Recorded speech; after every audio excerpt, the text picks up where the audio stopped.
हरे कृष्ण।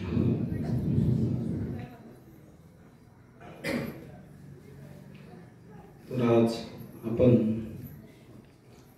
तुलसी महिमा या विषयावर थोडाफार प्रकाश टाकण्याचा प्रयत्न करणार आहोत।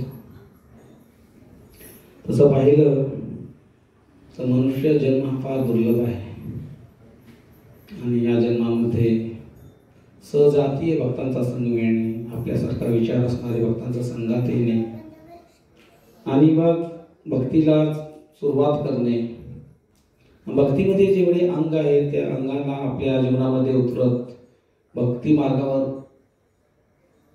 प्रगती करत जाणे ही फार दुर्लभ गोष्ट आहे। म्हणूनच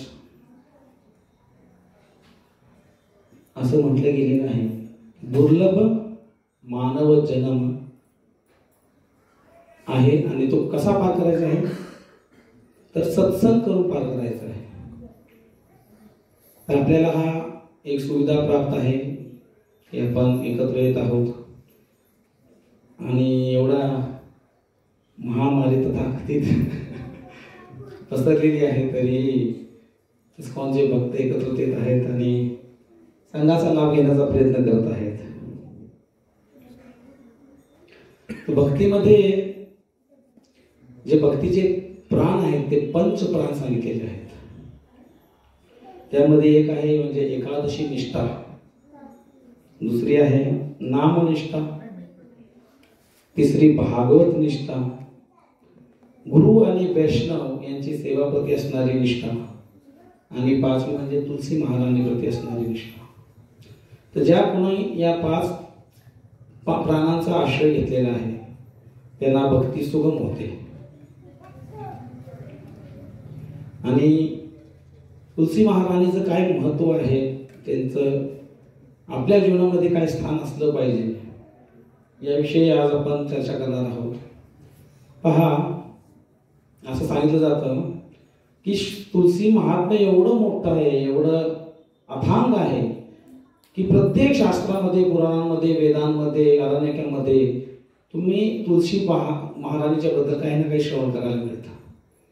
आणि त्या सर्व शास्त्रामधून एक एक जरी श्लोक घेतला तर असं सांगितलं जातं की एक अख्खा ग्रंथ तयार होईल, एवढं महात्म्य आहे तुलसी महारानीचं। परंतु ती समजून घेण्यासाठी किंवा त्याचा साक्षात्कार होण्यासाठी निश्चितच आपल्याला आशीर्वादांची गरज असते।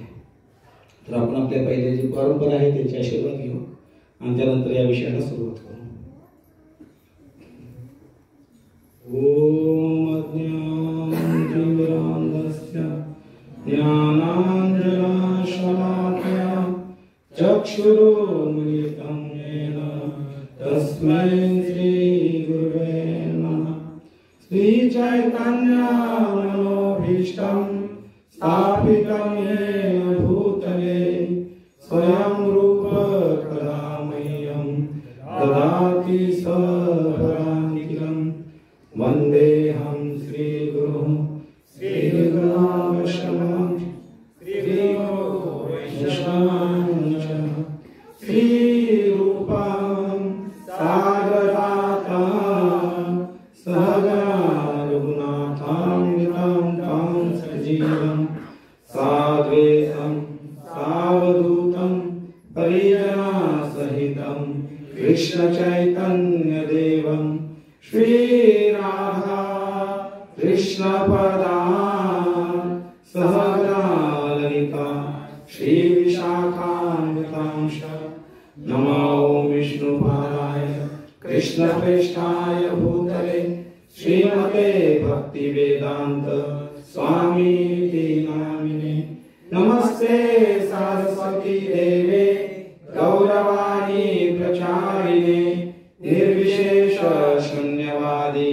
पाश्चात्य देशतारिणे हे कृष्णा करुणा सिंधु दीनबंधु जगत्पते गोपेश गोपिका कांत राधा कांत नमस्ते तप्त कांचन गौरांगी राधे वृंदावनेश्वरी वृषभानुसुते देवी प्रणमामि हरिप्रिये वाञ्छाकल्पतरुभ्यश्च कृपा सिन्धुभ्येव च पतितानां पावनेभ्यो वैष्णवेभ्यो नमो नमः वृन्दाय तुलसीदेव्याय प्रियाय केशवसश विष्णु भक्ति पदे देवी सत्यवते नमो नमः जय श्री कृष्ण चैतन्य प्रभो नित्यानंद श्री अद्वैत गदाधर श्रीवासादि गौर भक्तवृंद हरे कृष्णा कृष्णा कृष्णा हरे हरे हरे राम राम राम हरे हरे हरे कृष्णा कृष्णा कृष्णा हरे हरे हरे राम राम राम हरे हरे हरे कृष्णा कृष्णा कृष्णा हरे हरे हरे राम राम राम हरे हरे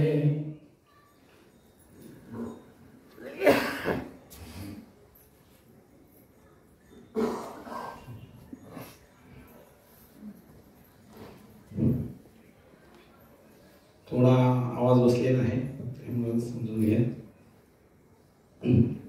तर शास्त्र पाहतो आपण तर आपल्याला असं सांगण्यात आलेलं आहे की प्रथम सुरुवातीला व्यासदेवानी एक वेद लिहिला होता, परंतु जनसामान्यांना तर समजत नाही म्हणून त्यांनी एका वेदाचे 4 भाग केले. हे 4 भाग केल्यानंतर पण ते संतुष्ट नव्हते.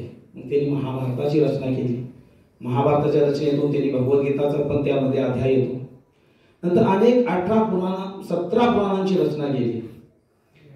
अनेक प्रकारचे ग्रंथ त्यांनी लिहिल्यानंतर त्यांनी ह्या सर्वांचा सार म्हणून 18वं पुराण लिहिलं. ते म्हणजे कोणतं? श्रीमद भागवत पुराण. आणि या श्रीमद भागवत पुराणामध्ये जे 18,000 श्लोक आहेत त्यामधला जर सार घेतला तर तो आहे दशम स्कंद, 10वा स्कंद आहे. आणि या 10वा स्कंद मध्ये पण सर्वात गुह्यतम काय आहे तर ती काय आहे? भगवंतांच्या गोकुळामधल्या सुंदर सुंदर लीला. आणि या लीलामधला पण जर सार घेतला आपण सर्व सार तर ते आहेत रास पंच अध्याय, जे भगवंतांची जी रास लीला आहे त्याच्यावर असणारे 5 अध्याय. आणि या रास पंच अध्यायामध्ये एक श्लोक असा येतो जिथे तुलसी महाराणींचं गौरव करण्यात आले. काय म्हणते? कश्चित् तुलसी कल्याणी म्हणा, तुलसी कल्याणी गोविंद चरण प्रिये, गोविंद चरण प्रिये. कश्चित् तुलसी कल्याणी. तुलसीचा अर्थ काय आहे? ज्याची तुलना या भौतिक जगामध्ये कुणाशीही करता येत नाही अशी ही तुलसी, अतुल्य किंवा अतुल्य. कल्याणी, सर्वांच्यावर कल्याण करणारी किंवा परम कल्याणी म्हटलेला आहे. तर हा श्लोक कधी म्हटला गेला? हा श्लोक गोपी म्हणत आहेत. आणि केव्हा म्हणत आहेत? ज्या वेळेला रासलीला चाललेली होती भगवंतांची आणि मधीच भगवान श्याम सुंदर या रासलीलेतून अंतर्ध्यान पावतात. अंतर्ध्यान पावल्यानंतर सर्व गोपी शोधत आहेत. कुणाला शोधत आहेत? भगवंतांना शोधत आहेत. आणि शोधत असताना ते प्रत्येक झाडाला विचारत आहेत, हे अशोकच्या वृक्ष तू तर सर्वांचा शोक दूर करतो, म्हणून तुझं नाव काय आहे? अशोक आहे. तर तू कुठं श्यामसुंदरांना पाहिलं आहे का? हे कदमचे वृक्ष, तू माझ्या श्यामसुंदरांना कुठं पाहिलं आहे का? हे नीमचे वृक्ष, तुम्ही सांग की मी कुठं श्यामसुंदरांना पाहिलं आहे का? आणि अशा प्रकारे सर्व वृक्षांना ते विचारत आहेत. आणि त्यावेळेला ते म्हणतात की ही सर्व वृक्ष कोण आहेत? पुलिंगी आहेत, पुरुषी आहेत आणि अहंकारी आहेत. म्हणून आम्ही काय केलं पाहिजे? जिचं हृदय कोमल आहे अशा तुलसी महाराणीची शरणागती घेतली पाहिजे. आणि म्हणून त्यावेळेला ते म्हणतात ते कश्चित तुलसी कल्याणी गोविंद चरण प्रिय. काय म्हणतात की तुम्ही कसे आहात? की तुम्ही गोविंदाच्या चरणांना अतिशय प्रिय आहात. आणि म्हणून आम्ही तुझा आश्रय घेतो आणि आम्ही तुम्हाला विचारत आहोत की आमची श्यामसुंदर कुठं आहेत. तर ह्या आपण पाहतो की 10व्या स्कंदामधील जे रास पंच अध्याय आहेत त्यामध्ये इथं तुलसी महाराणींचं वर्णन येत आहे. एवढंच नव्हे तर स्वतः लक्ष्मी देवी जेव्हा पाहते की तुलसी महाराणी कसे एकनिष्ठ आहेत त्याच्या सेवेमध्ये, त्यावेळेला तिलाही तिचा हेवा होतो. आणि ते म्हणते की हे तुलसी, तू कधीही गोविंदांच्या चरणांचा त्याग करत नाही. माझे भक्त या भूतलावर माझी उपासना करतात आणि मला बोलवून घेतात आणि मी नारायणाच्या वक्षस्थळावर विराजमान आहे. परंतु ज्या ज्या क्षणाला माझे भक्त मला बोलवतात त्या त्या क्षणाला मी ते वक्षस्थळाचा त्याग करते आणि माझ्या भक्तांच्या इच्छा आकांक्षा पूर्ण करण्यासाठी मी भौतिक जगामध्ये जाते, पुन्हा येते. परंतु तू कशी आहे? तू अशी आहे की तू जिथे जाते तिथं गोविंदांच्या चरणांना घेऊन जाते. म्हणून गोविंद चरण प्रिय आहे की भगवान गोविंदांचे चरण जिथं आहेत तिथं तुलसी नाही असं कधी होणार नाही. तर तुलसी महाराणी नेहमी गोविंदांच्या चरणावर तिथं विराजमान आहे. आणि म्हणून आपण पाहतो की तुलसी महाराणी ही काय लक्ष्मीदेवी ही तुलसी महाराणींची प्रार्थना करत आहेत, त्यांची उपासना करत आहे. एवढेच नव्हे तर गर्ग संहितामध्ये चंद्रनना नावाची एक गोपी आहे, ती विचारते गर्ग मुनींना की कशा प्रकारे भक्तीमध्ये प्रगती करता येईल. आणि मग गर्ग मुनींनी त्या चंद्रनना गोपीला अनेक अध्याय भगवंताच्या भक्तीबद्दल सांगितले की कशा प्रकारे गोविंदाला आपण प्रसन्न करू शकतो. आणि मग ही गोष्ट जेव्हा श्रीमती राधिका राणीला समजते तेव्हा श्रीमती राधा राणी तिथे येतात आणि त्यांना विचारतात की हे चंद्रनना, मला सविस्तर नको सांगू, परंतु 6 रूपाने एक गोष्ट सांग की कशा प्रकारे मी श्रीकृष्णाला आकर्षित करू शकेन, कशा प्रकारे मी त्यांची सेवा करू शकेन. आणि त्यावेळेला ही चंद्रनना गोपी 6 रूपामध्ये सांगते. काय सांगते? की तुम्ही तुलसीची पूजा करा, तिची उपासना करा. आणि मग असं सांगितलं गेले की श्रीमती राधा राणी, आता राधा राणीला काही आवश्यकता नाही की कशा प्रकारे मी तुलसी महाराणीकडून मी कशी प्रकारे भक्ती करू, कारण ती सर्वोत्तम भक्त आहे. परंतु एक उदाहरण प्रस्तुत करण्यासाठी ती दाखवून देते की कशा प्रकारे तुलसी ही श्रेष्ठ आहे. आणि म्हणून 6 महिनेपर्यंत असं वर्णन आहे की त्यांनी तुलसी महाराजांची पूजा अर्चना केली आणि त्यानंतर साक्षात वृंदादेवी तिथं प्रकट झाल्या. प्रकट झाल्यानंतर ते एवढ्या प्रसन्न झाल्या आणि त्यांनी काय दिलं? त्यांनी स्वतःच नाव जे आहे ते राधा राणीला दिलं. तप्त कांचन गौरांगी,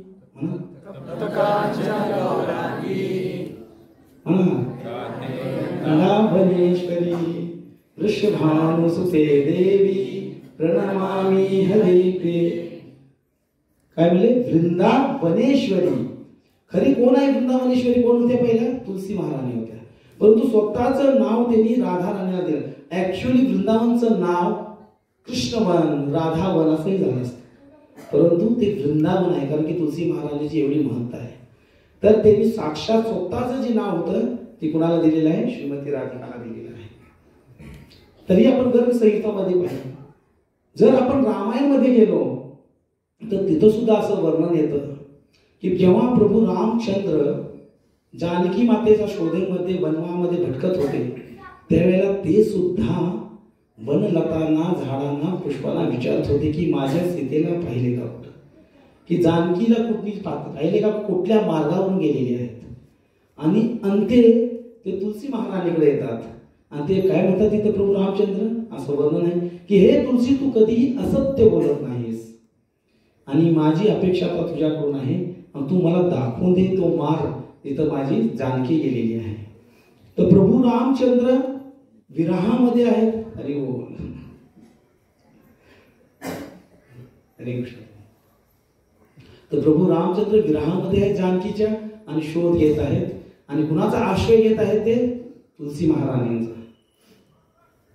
आपलं जे ऋतुपूर्ण तिलक आहे ते पण प्रतीक आहे. आपण सर्वांना माहित आहे की ही 2 रेषा म्हणजे भगवान विष्णूचे चरण आहेत आणि त्याच्यावर ही तुलसी आहे. परंतु आणखी एक गोष्ट आपले आचार्य सांगतात की ही 2 रेषा जी आहेत ही एक राधा आहे आणि एक कृष्ण आहे आणि ही जी मधला भाग आहे तो त्यांच्यातला सेपरेशन आहे, दुरावा आहे. राधा आणि कृष्णांना भेटायचं आहे. वृंदावनमध्ये ते पाहत आहेत की कुठं भेटता येईल, भेटत आहेत, चालत आहेत, चालत आहेत, चालत आहेत आणि एकदम इथं येऊन ते भेटतात. इथं कोण आहे? तुलसी आहे. तर राधा आणि कृष्णांना जर कुठं भेटायचं झालं तर ते केवळ तुळशी महाराणीचे जेव्हा योजना असते त्या योजनेद्वारे ते भेटतात. म्हणून जी सेपरेशन, कारण की हा परकीय भाव आहे वृंदावनमधला आणि तुलसी महाराणीचं कार्य आहे की या परकीय भावामध्ये रस उत्पन्न करून राधा आणि कृष्णाच्या मिलनाचं नियोजन करणे.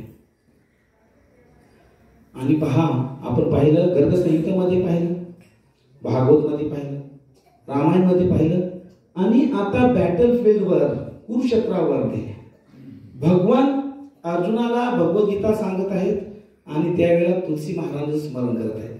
पत्रं पुष्पं फलं तोयं यो मे भक्त्या प्रयशति तदहं भक्त्या प्रहातात् अश्नामि प्रयथ आत्मनः. आचार्य असे सांगतात की भगवान म्हणले असते तोयम पुष्पम, परंतु ते म्हणले काय? पत्रम. सुरुवातीला काय म्हणले ते? पत्रम. तुलसी महाराणीची आठवण काढत आहेत. पत्रम पुष्पम फलम तोयम यो मे भक्त्या प्रयशति. तर इथं सुद्धा भगवान विसरले नाहीत तुलसी महाराणींना आणि त्यांनी पत्र म्हटलं. आणि ह्याच्याही पुढे जाऊन आपण पाहतो की पत्रम आणि शेवटी आहे तोयम. तोयम म्हणजे काय आहे? गंगाजल आहे. जेव्हा हे पत्रम आणि तोयम एकत्र येतात आणि हे जेव्हा भगवंतांना अर्पण केलं जातं तेव्हा भगवान स्वतः विकले जातात. तर भागवत मध्ये काय म्हणतात? तुलसी दल मात्रेन म्हणा जलसे चुलके नवा विक्रेंते स्व आत्माना भक्त्योभो भक्तवत्सला. विक्रेंती स्व आत्मना, स्वतःला विकून टाकतात भगवान.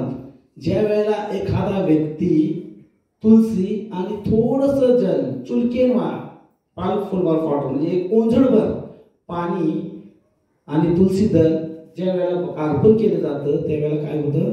भगवान स्वतःला विकून टाकतात.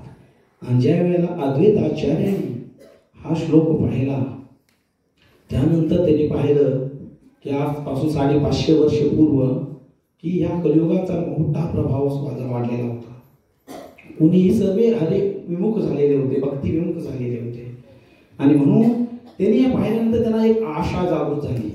आणि आपण पाहतो जसं त्यांनी रोज एक तुलसी दल आणि गंगाजल हे शालिग्रामांना वाहत गेले आणि भगवंताला टाहो फोडला की हे गोविंद तुम्हाला आता आलं पाहिजे, तुम्हाला यावं लागेल. आणि म्हणून चैतन्य महाप्रभूंचे हा नाडा, तर आदिताचे नाडा म्हणत, ह्याच्यामुळे मी आज इथं आलेलो आहे, तुझ्यामुळे मी आज प्रकट झालो. तर भगवंताच्या ह्याच्यामध्ये एवढी शक्ती आहे या तुलसी दलमध्ये. आणि गंगाजल जर आपण केलं तर ते भगवान म्हणतात मी विकलं जातो. ह्याचं उदाहरण अजून एक येतं कुठे? एकदा नारद मुनी द्वारकेमध्ये येतात आणि पाहतात की सत्यभामा आरशासमोर बसून थोडीशी काय म्हणतात त्याला शृंगार करत आहे. आणि हे पाहत ते नारद मुनी म्हणतात की तुम्ही एवढी सुंदर आहे. आता नारद मुनी कळीचं नारद म्हणतो आपण, पण एक सुंदर लीला त्यातून प्रकट होत असते. तू एवढी सुंदर आहे, पण मी पाहतो की भगवंत रुक्मिणीवर जास्त प्रेम करतात. हो खरं आहे, पण मी काय करू? तर असं सांगितलं की सत्यभामा जरा थोडीशी ही आहे, प्राऊड फिलिंग करते, थोडीशी सुंदर आहे, रुक्मिणी अतिशय नम्र आहे. आणि म्हणून म्हणतात मी काय केलं, तर तू एक काम करू शकते, भगवंतांना आकर्षित करायचं, त्यांना दान देऊन टाक. आणि दान करायचं परत विकत घ्यायचं. तुझ्याकडं 17 मुलगी आहे, तू ऐश्वर्य काय कमी आहे तुझ्याकडं? हा नारदजी तुम्हालाच मी दान करते. आणि मग गोंधळ होतो सगळीकडं. सत्यभामाने श्रीकृष्णाला नारदांना दान केलं आणि नारद श्रीकृष्णाचा हात धरून निघाले घेऊन, आता मला दास झाले. आणि महालामध्ये सर्व गोंधळ. आणि सत्यभामाने ठरवल्याप्रमाणे म्हणले की चला आणा, की काय पाहिजे तुम्हाला? म्हणले नारदांना मला कृष्ण परत पाहिजे. ते म्हणले मला मग त्यांच्या वजना एवढे अलंकार मला तू दिलेस तर मग मला कृष्ण माघारी देऊन टाकेल. आणि मग सत्यभामाने आपला गर्व होता, म्हणजे काय त्यात अवघड आहे, सर्वांना महालाच्या महाल्या तिजोऱ्या खाली होत गेल्या, परंतु भगवंताचं पारडं मात्र भारीच. आणि शेवटी सत्यभामा रकुंडीला आली. आता काय करणार? आता भगवंत गेले आपल्या, काही मी केलं, आता आपण कृष्णाला पुन्हा कसं प्राप्त करायचं? आणि ही सर्व गोष्ट जेव्हा रुक्मिणीला समजते, तर रुक्मिणी म्हणते की या इकडे, आणि एक तुलसी पत्र त्यांना देते हातामध्ये. आणि ते तुलसी पत्र घेऊन सर्व जे सोनं चांदी हिरे जवाहरात होता ते बाजूला सारले जातात. आणि त्या पारड्यामध्ये एक तुलसी पत्र ठेवलं जातं आणि भगवंत विकले जातात. तर एवढं तुलसीचं महत्व आहे की भगवंत एक तुलसी दलाने विकले गेले. याच्याही पुढे जाऊन चैतन्य जिल्ह्यामध्ये आपण पाहूया आता. तर ही कथा सर्वांनाच माहित आहे की नामाचार्य हरिदास ठाकूर यांच्यावर प्रचंड द्वेष करणारा व्यक्ती म्हणजे रामचंद्र खान. आणि केन प्रकारे हरिदास ठाकूरांना आपण अपमानित करायचं हे त्यांचा उद्देश. आणि म्हणून असं म्हटलं जातं की एखाद्याला जर अपमानित करायचं असेल तर त्याचं कॅरेक्टर खराब करा, त्याचं नाव स्त्रीवर जोडा, किंवा त्याने पैशाचा घोटाळा केला सांगा, किंवा त्याने जमिनीचे व्यवहार खाल्ले, या 2-4 गोष्टीच आहेत. तर एखाद्याला बदनाम करायचं असेल तर रामचंद्र खान म्हणतो की सर्वात बेस्ट काय आहे, लक्ष्य हिरा. तिचं नाव पण लक्ष्य हिरा होतं कारण एवढी सुंदर होती ती. तर तिला आपण पाठवायचं. आणि हरिदास ठाकूरजी बसलेले आहेत बेनापूरमध्ये त्यांच्या भजन कुटीरमध्ये. लक्ष्य हिरा येते आणि त्यांना विचारते की माझी अशी कामना आहे ते तुम्ही पूर्ण कराल का? आणि हरिदास ठाकूर हे भगवंताचे विशुद्ध भक्त आहेत, ते जाणतात त्याचा अंतरंग हेतू काय आहे. आणि ते म्हणतात ठीक आहे, माझा जप पूर्ण होते. मी जरा आज 3 कोटी नाम जपाचा दृढ घेतलेला आहे. आणि ते जप चालू ठेवतात. एक दिवस जातो, दुसरा दिवस जातो, आणि ही लक्ष्य हिरा येते, पाहते की तिथं कोण आहे. तर हरिदास ठाकूर नेहमी तुलसी महाराजांच्या समोर बसून जप करायचे. तर ती पहिल्या दिवशी येते तुलसी महाराजांना, कारण की पहा आपल्या भारतीय संस्कृतीमध्ये आस्तिक असो वा नास्तिक असो, तुलसी महाराणी त्याच्या अंगणामध्ये दिसतेच. आणि त्यांना दंडवत प्रणाम करणे हे प्रत्येक भारतीयाच्या संस्कृतीमध्ये आहे. मग तो कुणी असो, तर ती पण मग त्याच पद्धतीने येते, तुलसी महाराजांना दंडवत प्रणाम करते, बसते आणि हरिनाम ऐकत आहे. 1 दिवस 2 दिवस, तिसऱ्या दिवशी येते, पुन्हा पहाट होते. आणि त्यावेळेला ते म्हणतात, त्याचं हृदय शुद्ध झालेलं असतं. आणि ती म्हणते की हे हरिदास ठाकूर, मी वाईट हेतू घेऊन आले होते. आणि हरिदास ठाकूरला तर मला माहीत होतं. म्हणजे मग तुम्ही का या जागेचा त्याग केला नाही? म्हणजे मी या जागेचा त्याग केला असता तर तुझा उद्धार कसा झाला असता? आणि मग हरिदास ठाकूर त्याला सांगतात की म्हणतात की मी एवढं पाप कर्म केलेलं आहे, मग माझा उद्धाराचा मार्ग काय? तर ते सांगतात की तू जे काय वाम मार्गाने धन कमवलेलं आहे ते पहिलं तू काय कर, सर्व दान करून टाक ब्राह्मणांना. इथं ये, केसाचं मुंडन कर आणि मग इथं नाम साधना कर. तर मग काय झालं? आणि त्यांनी सांगितलं की तू एक काम कर, काय कर, निरंतर नामले कर तुलसी सेवन, आचिरत पावे तुम्ही कृष्णेर चरण. काय सांगितलं? निरंतर नामले कर तुलसी सेवन, अचिरत पावे तुम्ही कृष्णेर चरण. तर असं सांगितलं जातं की ही जी वेश्या होती ही नंतर हरिदासी म्हणून ओळखली गेली. बेनापूरमध्ये त्याच कुठीत हरिदास ठाकूरने तिला ती दान केली, तिथं ती राहिली आणि 6 महिन्यानंतर सर्व वैष्णव वृंद तिथं येऊ लागले आणि ही हरी जी होती वेश्या 192 माळांचा जप करू लागली. तर फक्त तुलसी महाराजांची सेवा आणि शुद्ध नामाद्वारे हे शक्य झालं. ही कथा ही पण माहीत आहे, पण आपण वेगळ्या दृष्टिकोनातून पाहणार आहोत. तर मी काय लिहिले, जगदानंद दास ब्रह्मचारी आणि माधवानंद दास ब्रह्मचारी. का हे जगाई आणि मदाई आहेत, आपण सर्वांना दिला माहीत आहे. हे कशा प्रकारे या दोघांनी नित्यानंद प्रभू हरिदास ठाकूर प्रति अपराध केला. मदाईनी नित्यानंद प्रभूंच्या डोक्यावरती प्रहार केला, रक्तबंबाळ झाले आणि महाप्रभू येतात आणि सुदर्शन चक्राला आव्हान करतात आणि सुदर्शन म्हणलं की सुदर्शन प्रकट होतं आणि हे पाहिल्यानंतर दोघंही थरथर कापत आहेत. आणि या वेळेला जगाई माफी मागू लागतो. जगाईला माफ करतात. मधाई म्हणतो की माझ्यावर अत्याचार होतोय, दोघांनी एक सारखे पाप केलेत आणि त्याला कृपा देत आहे, मला का नाही. ते म्हणतो तू माझ्या भक्ताचा अपराध केलाय, त्यामुळे तुला जोपर्यंत तो भक्त माफ करत नाही मी तुला माफ करणार नाही. आणि मग नित्यानंद तू म्हणतात की या अवतारामध्ये आपण कशासाठी आलो आहोत. ही सर्व कथा आहे. यामध्ये काय सांगितले की मग ते दोघे विचारतात की आमच्या उद्धाराचा मार्ग काय. आणि त्यावेळेला महाप्रभू सांगतात की तुम्ही वैष्णव सेवा करा. वैष्णवची सेवा कशी करणार, वैष्णव तर आम्हाला घाबरतात, येतच नाहीत. मग एक काम करा, तुम्ही घाट बांधा आणि त्या घाटावर जे कोणी वैष्णव येतील त्यांची तुम्ही सेवा करा. वृद्ध वैष्णव असतील पाणी काढून द्या, कधी कधी घसरट होतं पायऱ्या, त्याला तुम्ही सुकं कोरडं ठेवा, कपडे त्यांना द्या. सुरुवातीला हे लोक याची तर दगड मारायचे, रक्त बंबाळ करायचे जगाईमध्ये, तर ते स्वीकार करायचे. आणि अशा प्रकारे हे केलं. आणि ते म्हणजे अजून काय करू, ते म्हणजे तुम्ही जप करा.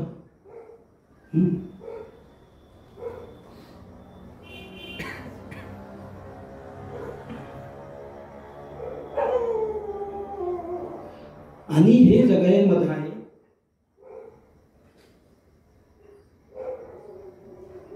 असं सांगितलं 2 लाख नाम जप करू लागले.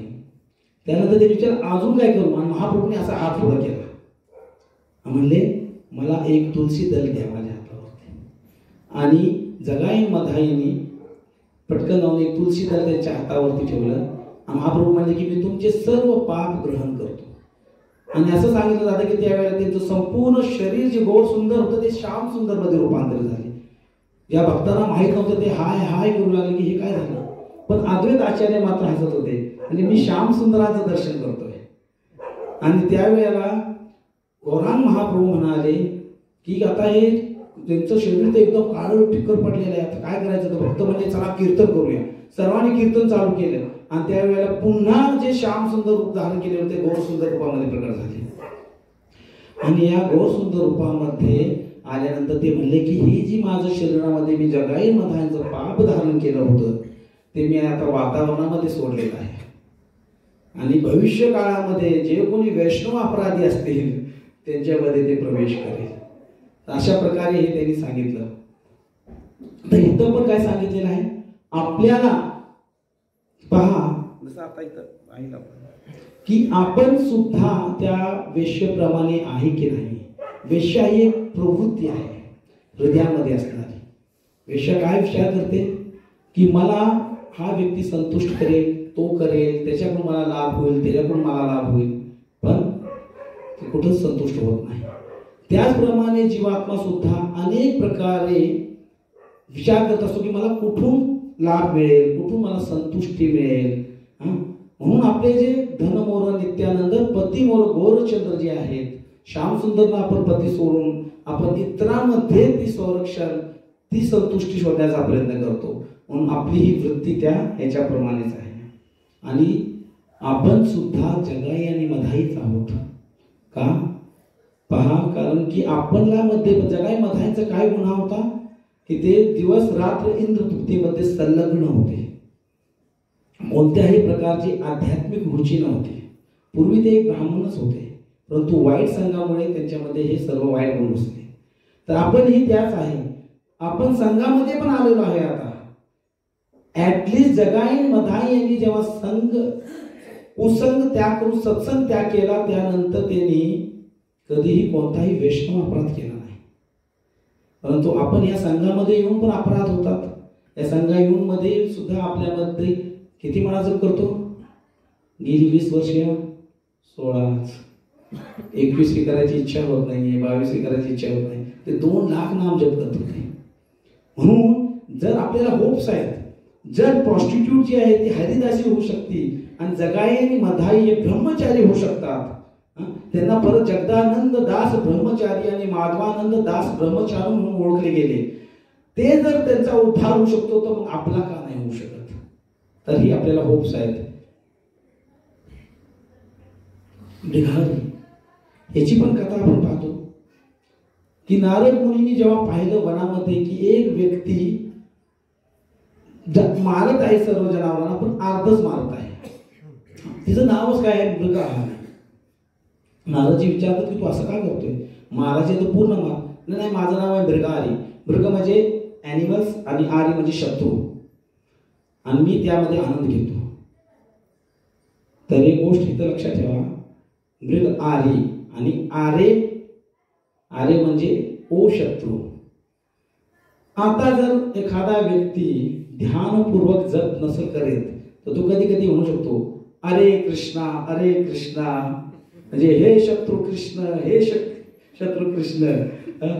म्हणून आपण सावध असलं पाहिजे. तर कधी कधी आपण शब्दाकनी भगवंतानी पकडलं किंवा मला शत्रू म्हणून संबोधते म्हणून जप करताना हरेच म्हणलं पाहिजे. हरे कृष्णा कृष्णा कृष्णा हरे हरे, हरे राम राम राम हरे हरे. तरी तर मृगालीला त्यांनी सर्व सांगितलं. आपण कथेच्या डिटेल्स मध्ये जाणार नाही, सार घेणार आहोत. आणि मग ते म्हणले की मी काय करू, ते म्हणजे प्रथम तुझा धनुष्य तोड. तर इथं त्यांची शरणागती पहा. जे जीविकेचं साधन आहे ते त्यांनी पहिलं बंद करायला सांगितलं, धनुष्य तोडला. आणि नंतर सांगितलं की तू काय करायचं, आता इथं झोपडीमध्ये राहा आणि तुझी सर्व जीविकेची व्यवस्था जी आहे ती ऑटोमॅटिक होईल. मृगारीने त्यांच्या शब्दावर विश्वास ठेवला. विश्वास हा फार महत्व आहे. आपल्या गुरुनी श्री प्रभुपादांनी आपल्याला शब्द दिलेला आहे. तुम्ही जर 16 माळा जप केला, 4 नियमांचं पालन केलं आणि वैष्णवांची सेवा दास म्हणून केली तर तुम्ही याच जन्मामध्ये भगवत धामामध्ये जाईल. आपल्यापैकी किती जणांचा विश्वास आहे याच्यावरती? 1 2 3 4 5 6 7 मग विश्वास आहे तर त्या तळमिळीने हे सर्व गोष्टी होतात का? 16 माळा व्यवस्थित होतात का? तर हे आपण पडताळून पाहिलं पाहिजे. विश्वास आहे. विश्वास कधी म्हणतो माहिती आहे का आपल्याला? ज्या वेळेला आपण ते आपल्या जीवनामध्ये आणतो, उतरवतो त्यावेळेला. तर या मृगारीनं ठेवलं आणि नंतर आपण पाहतो की तो वैष्णव झाला. पर्वत मुनी बरोबर जेव्हा आला, जो मृगारी अर्धकच्चे जनावर मारून टाकायचा तो वागतोय, दंडवत प्रणाम करून आणि आपल्या उपरण्याद्वारे असं झाडतोय. पर्वत मुनी काय करतोय तो? ते म्हणतात की तर मुंग्या होत्या, त्यांना मी बाजूला सारतो जेणेकरून ते माझ्या शरीराखाली चिरडले जाऊ नये. मग ह्याच्यामध्ये एवढा प्रवृत्ती का झालं? कारण त्यांना त्यांच्या गुरुनी काय सांगितलं होतं? तुलसी परिक्रमा कर, तुलसी सेवन, निरंतर कृष्ण नाम करीह कीर्तन. पहा, हित सुद्धा मृगारीचा उद्धार करण्यासाठी नारद मुनी काय सांगत आहेत? तुलसी परिक्रमा कर, तुलसी सेवन, निरंतर कृष्ण नाम करीह कीर्तन. की तुलसी महाराणीची सदैव परिक्रमा कर. आणि त्यांनी तसं सांगितलं होतं. त्यांच्या ज्या कुटीर होती त्यामध्ये त्यांनी तुलसी महाराणीला स्थापित केलं, त्यांची सेवा चालू केली, नाम जप चालू केला. आणि पाहता पाहता अनेक लोक फळ फुलं धान्य घेऊन त्याच्याकडे येऊ लागले. त्याच्या जीविकाचं साधन झालं. आणि भगवंतांना एक मृगारी एक भक्त झाला. आता विचार करण्यासारखी एक गोष्ट सांगायची. भगवंत नेहमी एक गोष्ट सांगतात बघा, सततम कीर्तयंतो मां, निरंतर सदा हरी. एक गोष्टीवर एम्फसाइज केले. काय जोर देतात? सतत, कॉन्स्टंट, निरंतर, सदा. तर ही गोष्ट जी आहे सातत्य भगवंताला फार प्रिय आहे. म्हणून जे काय करायचे आहे, आज 4 केल्या, उद्या 3 केल्या, परवा 5 केल्या, परवा 10 केल्या, म्हणा या महिन्यामध्ये 2 सत्संग केले, 1 केला नाही. निरंतर पाहिजे, कॉन्स्टंट पाहिजे, त्या प्रवाहामध्ये असलंच पाहिजे. जर आपण त्यामध्ये असो तर आपल्याला त्याचा जो पूर्ण लाभ आहे तो भेटणार आहे.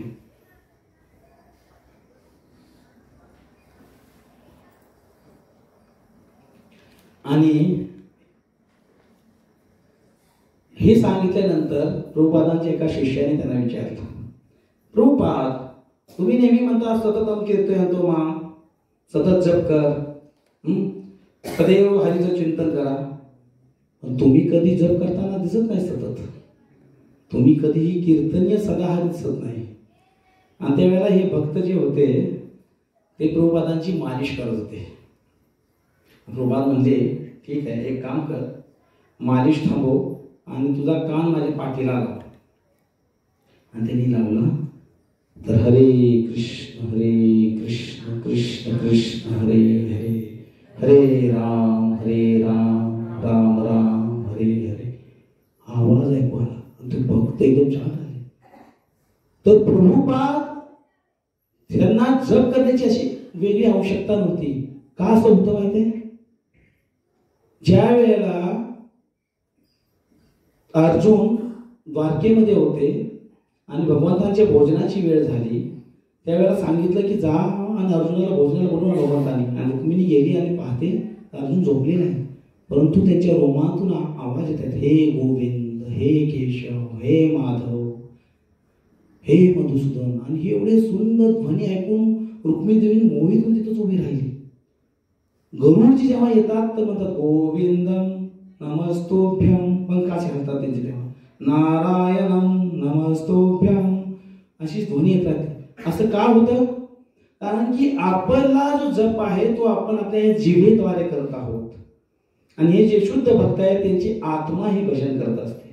आणि म्हणून ज्या वेळेला सततम कधी होतं तर ज्या वेळेला आपला जे शरीर रूपातून आपण सूक्ष्म शरीराकडे आत आत आत प्रवेश करेल, हे हरिनाम जेव्हा आत्माला भेटतो त्यावेळेला ते आत्मेद्वारे जेव्हा भजन कीर्तन चालू होतं तेव्हा ते सतत होत राहतं. मग त्याला कोणताही व्यत्यय येत नाही.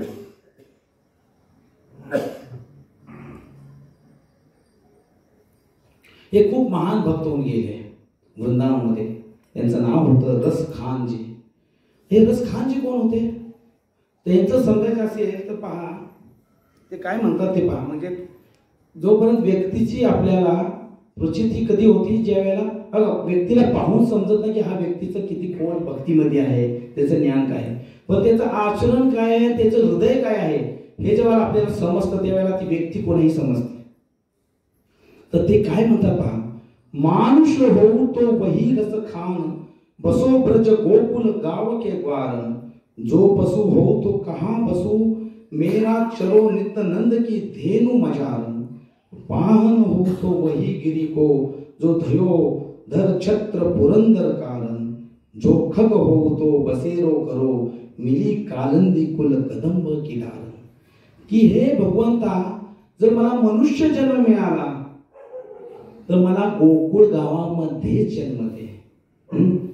आणि जर मी पशु झालो तर नंद बाबांची गाय म्हणून प्रकट हो. पाहन हो, जर दगड झालो तर माझी योग्यताच नाही, मनुष्य व्हायची नाही, पशु व्हायची नाही.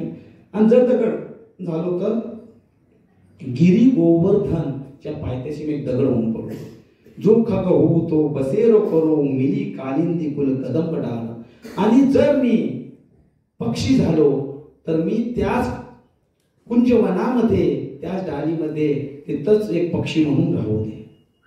त्याच्या पुढेही जाऊन म्हणतात ते काय बघा, शेष महेश गणेश दिनेश सुरेश जाही निरंतर गावे, जाही अनादि अनंत अखंड अछेद अभेद सुभेद बतावे, नारद से सुख व्यास रटे, पविहारे तो पुनि पार न पावे, ताही हैरन की छोरिया चचिया भर छाछ पे नाच नचावे. की ज्यांची बघा शेष म्हणजे जे शेष नाग आहेत, महेश, शिवजी, सूर्यदेव, सुरेश आणि इंद्र हे सर्वजण अनादी अनंत काळापासून त्यांची गुणगान करत आहेत, पण ते संपत नाहीये. आणि वेदांमध्ये ज्यांचं अखंड अनंत अछेद अभेद सुभेद बतावे, ज्यांनी वेद सांगतात की ते कसे अखंड अनंत अछेद अभेद आहेत, असे हे भगवान, असे हे परब्रह्म, यांना गावातील त्या गवळणी छछियाभर छाछ पे नाचणं आहे, थोडस छाछ देतात, ताक देतात आणि म्हणतात की कन्हैया नाच, तू नाचला तर आम्ही तुला हे छाछ देणार आहे, हे मक्खन देणार आहे. तर हे हृदय होतं कुणाचं? रसखानजींचं. आणि पहा, हेच रसखान स्वतःच्या गळ्यामध्ये 20 कंठी माळा धारण करायचे. आणि त्यांचा बादशाह येतो, म्हणतो की क्या कमी इस्लाम में, काय कमी होती इस्लाम मध्ये, क्यों बिसराई आन, की का धर्म सोडला तू, क्या कमी इस्लाम में क्यों बिसराई आन. आणि हे रसखानजी म्हणतात, कमी नहीं इस्लाम में क्यों बिसराऊं आन, मनवा बावरा हो गया सुन मत मुरली की तान, सुन मुरली की तान. की इस्लाम मध्ये कमी नाही, पण ज्या वेळेला मी त्या श्रीकृष्णांची बासुनी वेणूचं माधुर्य माझ्या कर्णामध्ये प्रवेश करतं, तर मी मला थांबवू शकत नाही. तर असे हे रसखानजी 20 माळा धारण करत आहेत.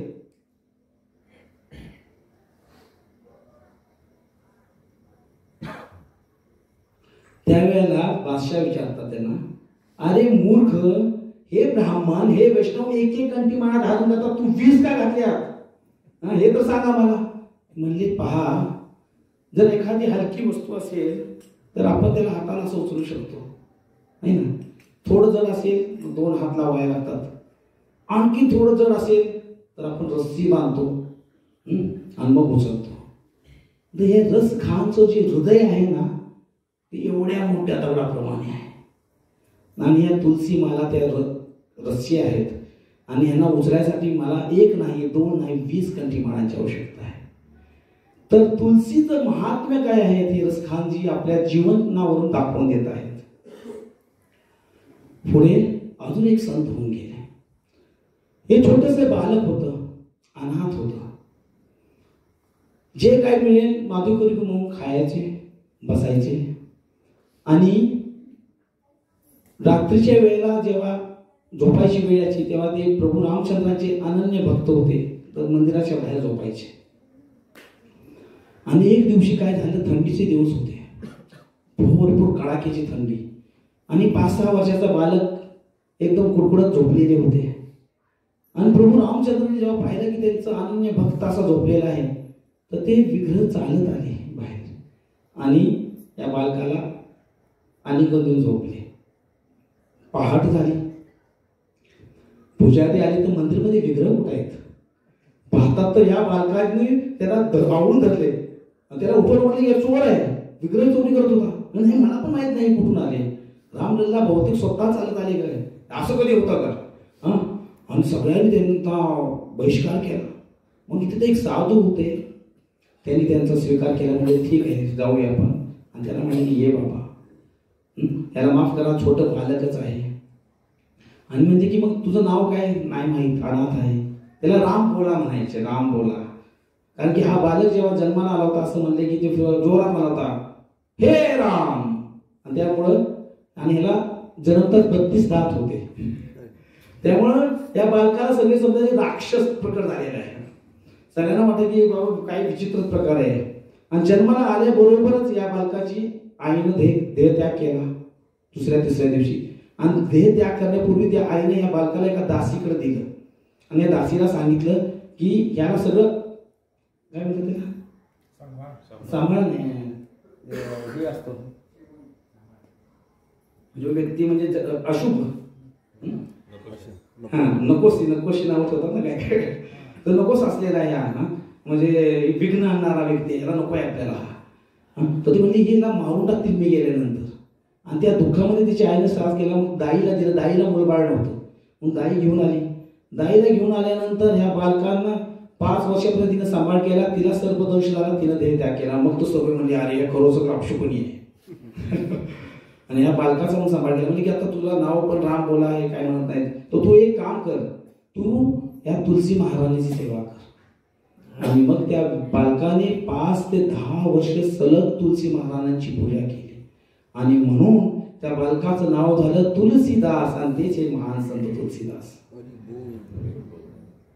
आणि हे तुलसीदास काय म्हणायचे, अनहोनी होती नाही, होनी हो सो होय. ते म्हणतात की अनहोनी होती नाही, अनहोनी काय होत नाही, अनहोनी होसे होय. एक भक्ताच्या जीवनामध्ये कोणत्याही प्रकारची अनहोनी अशी होत नसती आणि जे घडायचे ते घडणारच आहे. तुलसी राम भरोसे निर्भय हो के सोय, की असे हे तुलसीदासजी श्रीरामाच्या चरणी रामांचा व विश्वास ठेवून निर्भय हो के सोय. लहानपणी जेव्हा मी 4-5वीला असे मला होतं 4-5 हा कल्याण मासिकमध्ये पूर्वी फोटो आला होता आणि ते पाहिल्यानंतर एवढं सकून मिळालं, असं वाटलं की हा प्रभू रामचंद्र आहे. त्यामुळे भक्ती रामचंद्र वाढली. तर तुलसी राम भरोसे निर्भय हो के सोय. आणि याच तुलसीदासांनी मग रामचरित्र मानसची हे केली आणि म्हणतात की व्यासदेवांचा अवतार होते. तर असे हे तुलसीदास यांनी सुद्धा तुलसी महाराणींची कृपा संपादित केलेली आहे. पुढे आपण पाहतो की ज्या वेळेला रघुनाथ दास गोस्वामींचं वैराग्य पाहिलं महाप्रभूंनी, त्यावेळेला त्यांनी त्यांच्याजवळ असलेली गोवर्धन शिला आणि गुंजमाला ही रघुनाथ दास गोस्वामींना भेट म्हणून दिली आणि विचारलं त्यावेळेला रघुनाथ दास गोस्वामी की मी यांची कशा प्रकारे पूजा अर्चना करू. तेव्हा त्यांना सांगण्यात आलं, महाप्रभू सांगतात त्यांना की तुम्ही रोज 8 तुलसी मंजिरी त्यांना अर्पण करा. चारी बाजूला 2-2 तुलसी मंजिरी, 1, 2, 3, 4, 5, 6, 7, 8 असं. तर या प्रकारे तुम्ही त्यांची सेवा करा.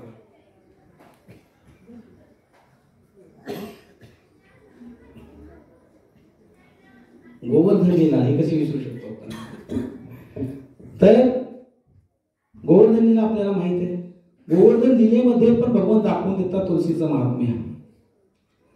ज्या वेळेला भगवान विरोध करतात, इंद्राची पूजा करायला सांगतात की आता गोवर्धन पूजा झाली पाहिजे, सगळेजण ऐकतात आणि मग म्हणतात चला गोवर्धनाला भोग दाखवूया. सर्व 56 प्रकारचे 108 प्रकारचे सगळे भोग दाखवले जातात आणि गोवर्धन आपला मोठा हात असा बाहेर काढतात, सर्व ठेवतात, ओढ गायब सगळं. म्हणतात अनियो, गावाने म्हणतात अरे अरे ओ मी काय सुंदर भगवान की अरे आमचे इंद्र तर एवढे खात नाहीत. पुन्हा तयारी प्रिपरेशन होतं, पुन्हा दिलं जातं, पुन्हा दुसरा हात करतात, परत गळे, परत म्हणतात अनियो. आणि अशा प्रकारे भगवान मानतात. मग लल्लाकडे बघतात सगळे, काय चालले. ते म्हणतात संपूर्ण शरणागती, जोपर्यंत तुम्ही तुमच्याजवळ असलेलं सर्व काही देत नाही तोपर्यंत ते प्रसन्न होणार नाहीत. तर तिथं सुंदर असं वर्णन आले की ज्या वेळेला गोवर्धनाकडे पाहिलं गेलं तर त्यावेळेला गोवर्धन असे प्रकट झाले आणि सगळे पाहतात की गोवर्धनाच्या मुखावर स्मित हास्य आहे, मोरपंख धारण केलेला आहे, पितांबर घातलेले आहेत आणि ते म्हणतात अरे कुठं तरी पाहिले कुठं पाहिले, आठवत नाही. सगळे असे पाहायला लागले गोवर्धनाकडे. एकदा पाहिजे कृष्णाकडे, एकदा कृष्ण म्हणजे आपली चोरी पकडली जाईल, म्हणजे दंडवत करा सगळ्यांना दंडवत करायला लागला आणि मग म्हणले हा आता परिक्रमा करायची.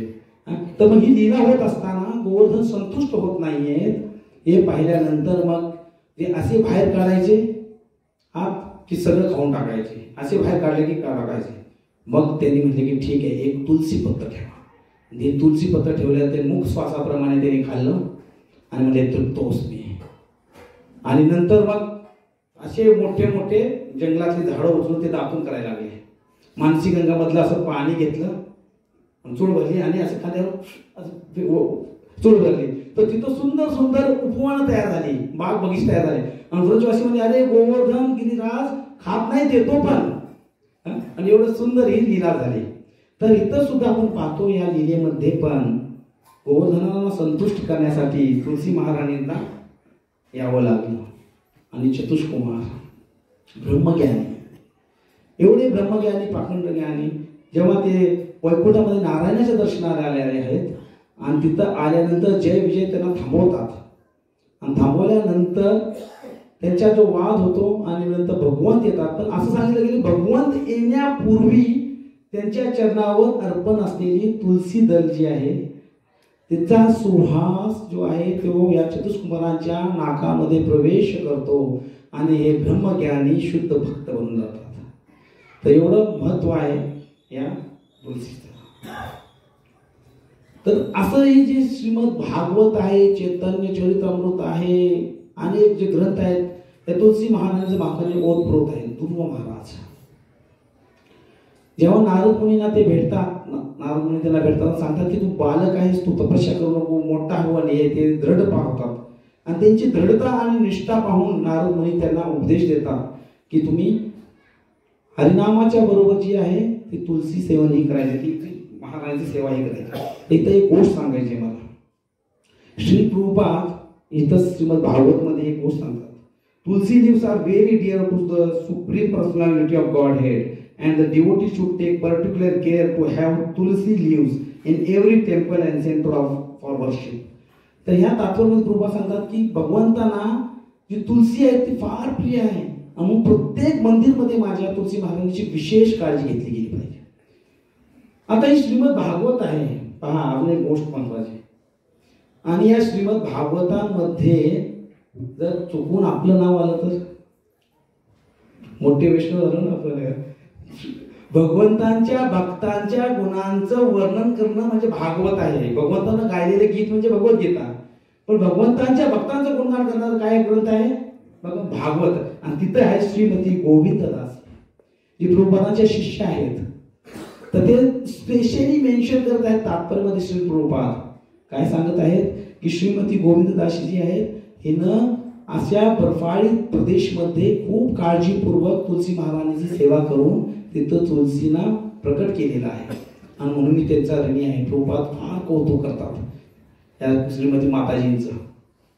तर म्हणून प्रभुपाद आणि खऱ्या अर्थानं जर तुलसीचं गुणगान गौरव महिमा जर खऱ्या अर्थानं संपूर्ण विश्वामध्ये जर कोणी पसरवले आहे तर ते श्री प्रभुपाद आहेत. आणि म्हणून त्यांनी पहा आपल्या मंगल आरती प्रोग्राम मध्ये सुद्धा तुलसी महाराणीची आरती आपल्याला दिलेली आहे. जर आपण जयपूरला कधी गेला व्हिजिट केलं तर तिथं राधा गोपीनाथांचं सुंदर विग्रह आहेत. आणि तिथं तुम्हाला या मधु पंडित गोस्वामीजींचं एक कोट आणि टोपी मिळेल. आणि ही विशेषता काय आहे की ही कोट आणि टोपी संपूर्ण तुलसी पासून बनलेली आहे. तर विक्रियंते काय म्हणतात भगवान, एक तुलसी पत्र अर्पण केले तर मी स्वतःला विकून टाकतो. इथं मधु पंडित गोस्वामींनी पूर्ण योजना बनवली आहे. संपूर्ण कोट घालून टोपी घालून ते भगवंताची सेवा करायची तुलसीचे. तर ही तुलसीची महिमा. एवढंच नव्हे तर महाप्रभू ज्या वेळेला जप करायचे त्यावेळेला तुलसी महाराणीच्या समोर बसून करायचे. हरिदास ठाकूर जेव्हा जप करायचे तुलसी महाराणीच्या समोर बसून जप करायचे. श्री प्रभुपादांनी आपल्याला तेच दिलं की तुम्ही तुलसी महाराणीच्या समोर बसून जप करा. महाप्रभू असे म्हणायचे की ज्या वेळेला तुलसी माझ्या समोर नसते त्यावेळेला मला असं वाटतं की मी बिन पाण्याचा मासा आहे, तरपडतो मी. तर एवढं त्यांनी महत्व दिलेलं आहे. म्हणून स्कंद पुराणमध्ये पण सांगितलेलं आहे यत्कंठे तुलसी नास्ती ते नरा मूढ मानसा, की ज्याच्या गळ्यामध्ये तुलसी नाही तो कोण आहे, ते नरा मूढ मानसा, की तो मूढ म्हणजे महामूर्ख, मूर्ख आहे. का श्वानविष्टासम अन्न जलम च मदिरासम, तो जो काही अन्न खातो तुलसी गळ्यामध्ये नसताना कंठी गळ्यामध्ये नसताना स्वानविष्टासमच अन्न. मी याचं भाषांतर करत नाही, सर्व ज्ञात आहात, सांगायची आवश्यकता नाही. मदिरास जलमचं मदिरासम, आणि तो जो पाण्याचा घोट घेतो तो मदिरा पिल्याप्रमाणे. हे तर सर्वांनी कंठी घातली असेल अशी अपेक्षा करतो आपण. त्रास होणार नाही.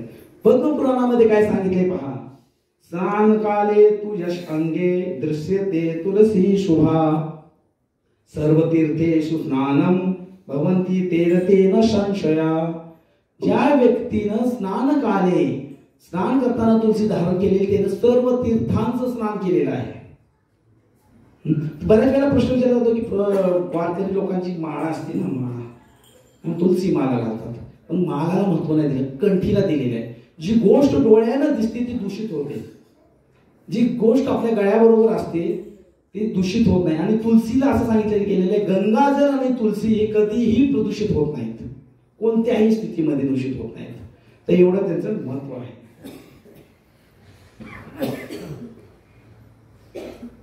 म्हणून म्हणतात की यदि हम तुलसी को धारण करेंगे तो भगवान हमें धारण करेंगे.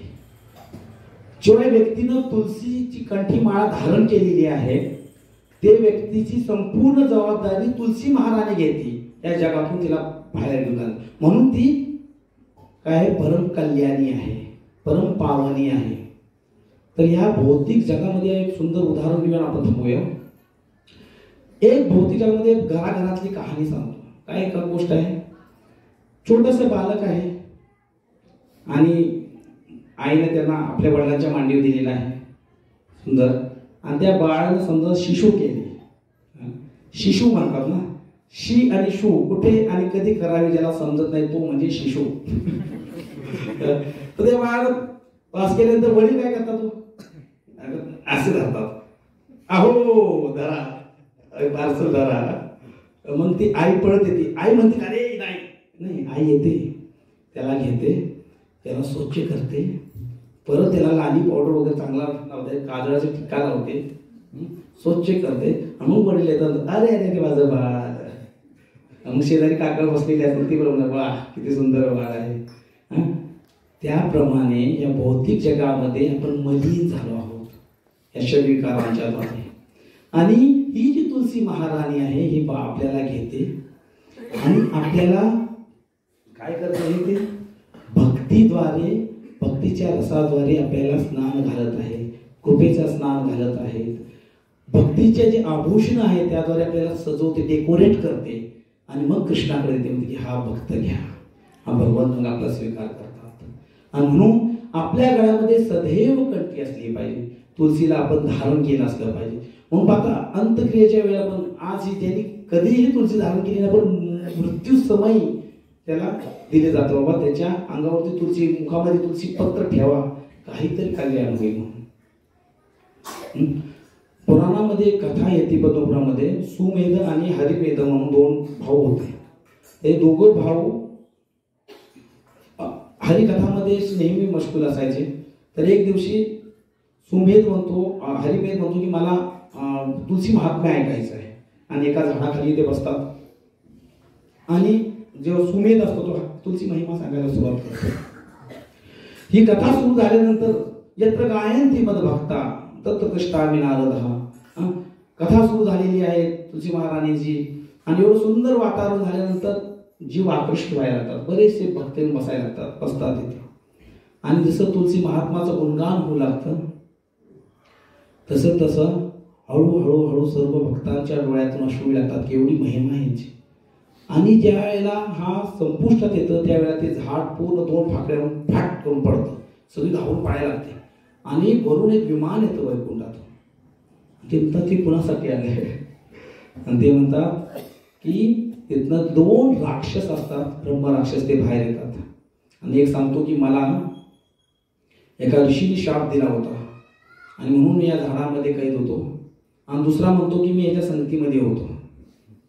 तर दोघांना येऊन जातात बघा, संगत, कुसंगत किंवा सत्संग. तर दोघांनाही मग वैकुंठामध्ये गमन केलं जातं. तर ही अशी महिमा आहे तुलसीची. म्हणून पद्मपुराणामध्ये आणखीन एक गोष्ट सांगितलेली आहे, जर आपण तुलसी महाराणींना त्यांचे जे 8 प्रमुख नाव आहेत ते नाव घेऊन जर तुलसी दल भगवान श्रीकृष्णांना अर्पण केलं आणि गंगाजल थोडं किंवा गंगाजल अवेलेबल असेल तर आपण बनवतो, तर त्या पद्धतीने अर्पण केलं तर भगवान अत्यंत प्रिय, संतुष्ट होतात. काय म्हणतात त्यांची 8 प्रमुख नावं याप्रमाणे बघा, म्हणा वृंदावनी विश्वपूजिता विश्वपावनी नंदिनी पुष्पसारा तुलसी कृष्ण जीवनी. लक्षात राहणार नाही, श्लोकामध्ये कसं म्हणणार, वृंदावनी विश्व पूजिता विश्व पावनी नंदिनी पुष्पसाराच तुलसी कृष्ण जीवनी. हा मंत्राचा उच्चारण करून जर रोज आपण भगवंतांच्या चरणावर तुलसी अर्पण केली तर भगवंत अत्यंत प्रसन्न होतात. तर ही वृंदादेवी आणि तुलसी ही दोन नावं का आहेत? वृंदादेवीचं प्राकट्य या भूतलावर का झालं? वृंदादेवींचं काय कार्य आहे आध्यात्मिक जगतामध्ये? वृंदादेवींची जशी नवविधा भक्ती आहे तशीच वृंदादेवींची पण नवविधा भक्ती कशी आहे? या सर्व जे गोष्टी आहेत अनेक ते आपण पुढच्या क्लासमध्ये पाहणार आहोत. तर मला माहित होतं की आज पूर्ण होणार नाही. आज फक्त शास्त्रामध्ये तुलसी महाराणींची काय महिमा आहे त्याच्यावर आपण प्रकाश टाकण्याचा प्रयत्न केला. तर ही तुलसी महाराणीची फार सुंदर अशी महिमा आहे आणि श्री प्रभुपादांच्या कृपेने आपल्याला हे सर्व दिसतंय, आज आपण पाहतोय.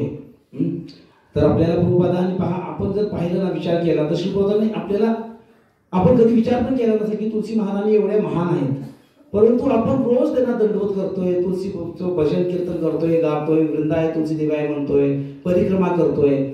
आणि तुलसी महाराणीच्या जी आपण माती असते ना त्याला व्रज व्रज म्हणलेलं आहे, म्हणून भक्त ते आपल्या डोक्यावरती धारण करतात. मुक्ती कहे गोपाल से मेरी मुक्ती कहो, व्रज व्रज उडी माथे लगी मुक्ती मुक्त हो गई. तर एवढी व्रज व्रजची महिमा. मग वृंदावनला जाता येत नाही ना, वृंदा देवी आहे ना तुलसी महाराणी, तिच्या चरणांची जी रज आहे ती अवेलेबल आहे, तीच व्रज रज आहे, ती आपण आपल्या मस्तकावर धारण करू शकतो. तर पुढच्या वेळेला आपण ते पाहण्याचा प्रयत्न करणार आहोत. तर कुणाचा काही प्रश्न?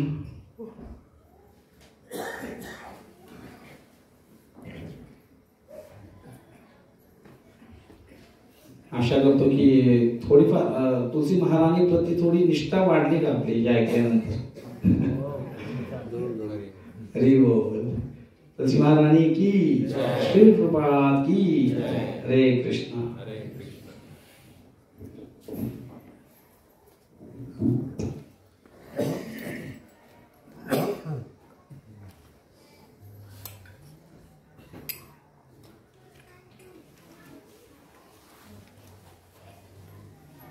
की ज्या